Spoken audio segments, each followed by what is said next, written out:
Thane मुख्यालयामधील 9 police constables निलंबित करण्यात आलेले आहेत। ठाणे मध्यवर्ती कारागृहातील कैद्यांना वैद्यकीय तपासणीसाठी सिव्हिल रुग्णालयामध्ये नेलं जात असताना त्यावेळेला काही त्रुटी राहिलेल्या होत्या आणि त्यामुळे ही कारवाई करण्यात आलेली आहे। दरम्यान 8 पैकी 2 कैदी बेपत्ता असल्याचं उघडकीला आलेलं आहे। बेपत्ता कैद्यांबाबत विचारणा केली असता उपस्थित पोलीस कर्मचाऱ्यांनी उडवाउडवीची उत्तरं दिलेली होती।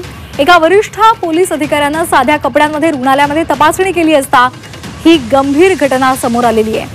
मात्र काही वेळातच सगळ्या आरोपींना ठाणे कारागृहात पुन्हा एकदा बोलावण्यात आलेलं आहे। या घटनेमुळे कैदी पार्टी इंचार्जसह कैदी पार्टीमध्ये पोलीस कर्मचाऱ्यांना निलंबित करण्यात आलेले आहे।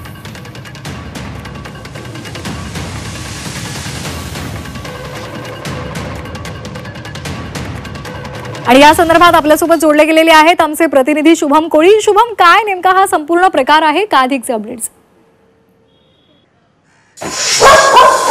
निश्चित पाहिलं तर ठाणे मध्यवर्ती कारागृहातील काही कैद्यांना घेऊन जे आहे ते पोलीस कर्मचारी सिव्हिल रुग्णालयामध्ये उपचाराकरिता गेले असताना जे आहे ते वैद्यकीय तपासणीकरिता गेले असताना त्यातील काही कैदी जे आहे ते बेपत्ता झाल्याचं समोर आलेलं आहे। एक वरिष्ठ पोलीस अधिकारी जे आहे ते सिव्हिल कपड्यांमध्ये रुग्णालयामध्ये फेरफटका मारण्याकरिता गेला असताना जे आहे ते ही गंभीर बाब उघडकीस आल्याचं बोललं जात आहे। परंतु काही वेळातच जे आहे ते या संपूर्ण घटनेवर सावरासावर करून सर्वच कैद्यांना घेऊन पोलीस कर्मचारी जे आहेत ते पुन्हा ठाणे मध्यवर्ती कारागृहामध्ये परतलेले आहेत। परंतु ज्या वेळेस ही घटना घडली त्यावेळेस जे पोलीस कर्मचारी उपस्थित होते त्या सर्वच पोलीस कर्मचाऱ्यांना जे आहे ते अधिकाऱ्यांनी जे आहे ते निलंबित केलेलं आहे। परंतु या घटनेवरून जे आहे ते मोठी खळबळ जी आहे ते आता ठाणे मध्यवर्ती कारागृहामध्ये असेल किंवा त्या कैद्यांना सिव्हिल रुग्णालयामध्ये घेऊन जातात त्यांच्यामध्ये उडालेली आहे।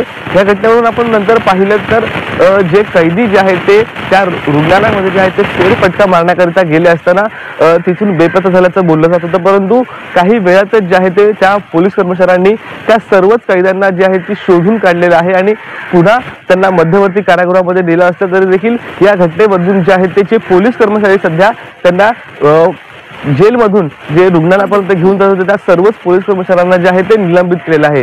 आपण पाहिलं तर या घटनेमध्ये सखोल 8 कैदी जे आहेत त्यांना सिव्हिल रुग्णालयामध्ये घेऊन नेण्यात आलं होतं आणि त्यापैकी 2 कैदी जे आहेत ते मिसिंग होते। परंतु काही वेळातच जे आहे ते पोलीस कर्मचाऱ्यांनी त्यांना शोधून काढलं।